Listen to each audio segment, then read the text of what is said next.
He has done everything well. He even makes the deaf to hear and the mute to speak. Mark's use of hearing and speech is symbolic in his gospel. Hearing leads to understanding. Understanding leads to mercy. And mercy is of love. Today, the words of the Syrophoenician woman move Jesus. The disciples over and over again in the Gospels hear what Jesus is saying, but they don't always understand it. One can only learn or understand if they are told through speaking, whether that's verbally communicated in some way or by writing, reading what has been written. They are told, they are taught, so that they might hear and understand. These are all important in our readings today, and though at first hearing you might not seem like the gospel is connected in what we hear in Proverbs or James, we hear a lot of distinctions between rich and poor in both Proverbs and James today, but the gospel stands in line with it as well, because it too talks about division. And really what all three of these readings come down to is discrimination, how we are not to discriminate, not to put labels on any person, be it rich or poor, or having to do with appearances, ethnicity, or gender, as we hear in our readings. And today we could add so much more to that list: race, religion, sexual orientation and identity, and so on. But the point is not to make distinctions between any two people and say whether you favor one person over another, or whether you treat one better than the other, or whether you isolate others from the community, as in Jews and Gentiles, or women, or the poor. We are not to make distinctions between people or groups, and we are not to isolate them from the community. We are called to expand our own minds and hearts and do what Christ commands. And that is to love your neighbor as yourself. We hear first from Proverbs today, part of what we call the wisdom literature in the Bible. The first half of the book is a collection of poetry, and then it moves into what we get today, a series of short, succinct statements meant to teach the young. These teachings are usually about morals of some sort and are presented as if a parent were teaching their child, teaching them what they want them to learn so that they do well in life. And these teachings are things we still need to hear today in our own lives, so that we too might walk in the right way, might understand, and might learn, so that we can go and tell others about it. A powerful statement is made in the reading, saying that the rich and the poor have this in common: the Lord is the maker of them all. And you can use any descriptive term you want here that labels and separates and discriminates against others. Whatever label you want to put on them, we can say the same thing. The Lord is the maker of them all. All of them. All of us as children of God. So where then is the difference? Where is the distinction between all of us? We are called to always look for the things that unite us, not the things that divide.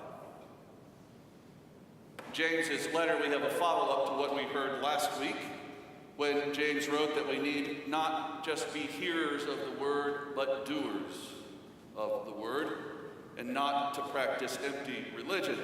And he goes on today to give us some examples of what that means. He writes, don't discriminate based on appearances. And he gives us that great story of the two people who walk into the assembly, one in gold rings and fine clothing. We might look at that one and say, sit here in a place of honor.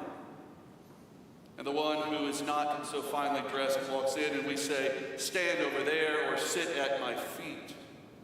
James says, don't make those distinctions. Don't make those judgments based on appearances, but follow the law according to Scripture.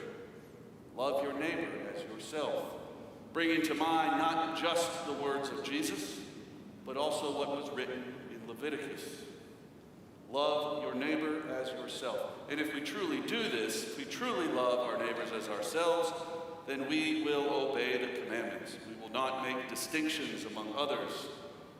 We will not separate them, but we will show mercy to all. And by showing mercy to rich and poor alike, we show the love of Christ.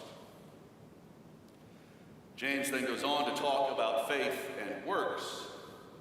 He writes that faith without works is dead. And he makes a point asking, can faith alone save you? Now, I want you to understand this is not a question about whether we're saved as a people. James makes it very clear that we are already saved through Christ's death and resurrection. He's not talking about ultimate salvation, but he asks, can faith save you? Faith by itself, which James would put in the category of empty religion, faith by itself does nothing, meaning, what good is that faith if you're not backing it up by doing something with it? What good does it do if you don't put that faith into action, or what he calls works? Don't just be hearers of the words, but doers. Put your faith into action. That's what he's talking about. We must do what we say we believe. Faith should call us to do these things. Faith alone is great, but it needs to have a purpose. And that purpose is to do what Christ calls us to do. Show mercy and to love. James writes, for judgment will be without mercy to anyone who has shown no mercy. Mercy triumphs over judgment. And he says you have to back up what you believe. Don't just say to someone who is hungry, go in peace, eat your fill, and be well. Feed them. Help them go in peace by giving them what they need. Don't just say nice things. Do good things. Faith is not an idle thing. It is something that moves us to action. Here's an example of what James is talking about. I remember I did a wedding one time in my previous parish. And during the wedding, I was up at the altar with the couple and the bridal party, and I was presiding over the vows. And I noticed somebody walk in the door at the back of the church. And this is the church, the door was over on that side.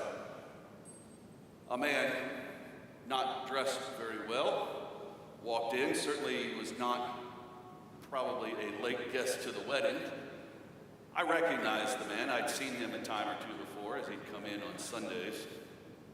And I wasn't really sure what to do. I wasn't going to stop the wedding. I didn't feel any threat from him. So I kept going, and I noticed 3 of the ushers stood up in the back, walked over to the man, started talking to him, and then walked out. And about 10 minutes later, I guess, they came back in without the man and sat down. Now, of course, I had no idea what had happened in that time, so after the service was over, I talked to him and I said, what did you do? And they said, we asked the man if he would step outside, and we went outside, and then we asked him what he needed. What can we do for you? What do you want? And the man said, I'm hungry.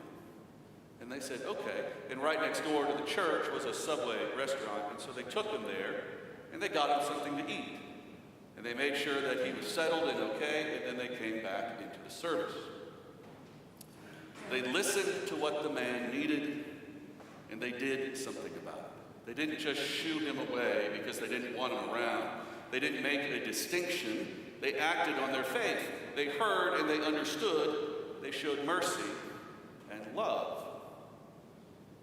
In our gospel today, Jesus definitely makes a distinction between Jews and Gentiles. And we get 2 stories today. The story of the Gentile woman of the Syrophoenician origin, whose daughter is ill, and the story of the healing of the deaf man with a speech impediment. And what happens in the second story is important because of what happened in the first story. We have just heard over the last several weeks in John's bread discourse how Jesus had fed the 5,000 and then taught them about himself as the living bread.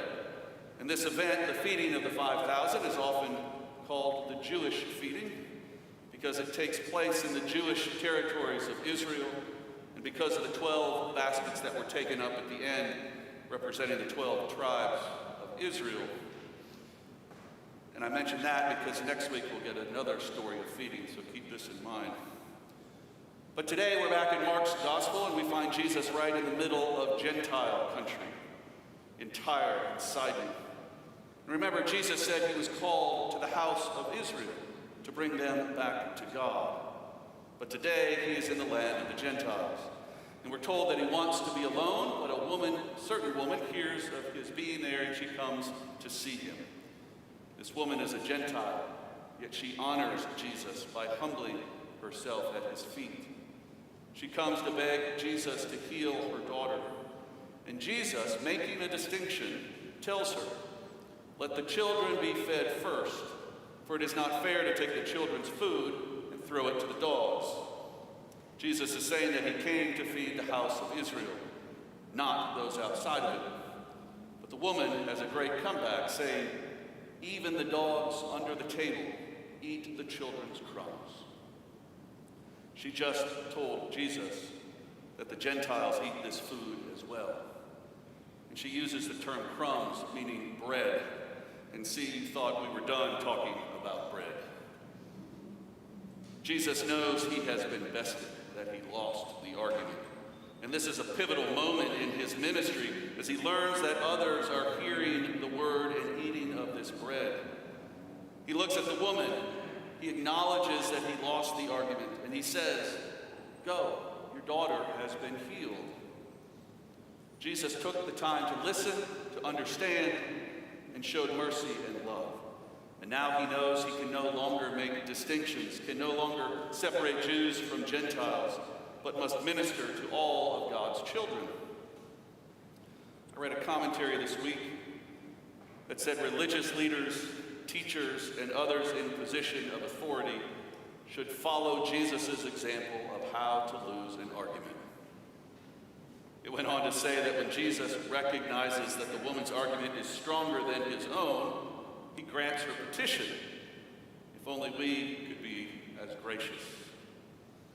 Now, having this newfound sense of ministry, he stays in the Gentile region instead of returning to Galilee, and he heals the man brought to him who is deaf and unable to speak. Jesus took the time to hear and understand the woman. He now wants this man to have the same opportunity to be able to hear and understand and to tell. That's why this part of the story is so important based on the first part. He opens the man's ears so that he can hear. He looses his tongue so that he may speak.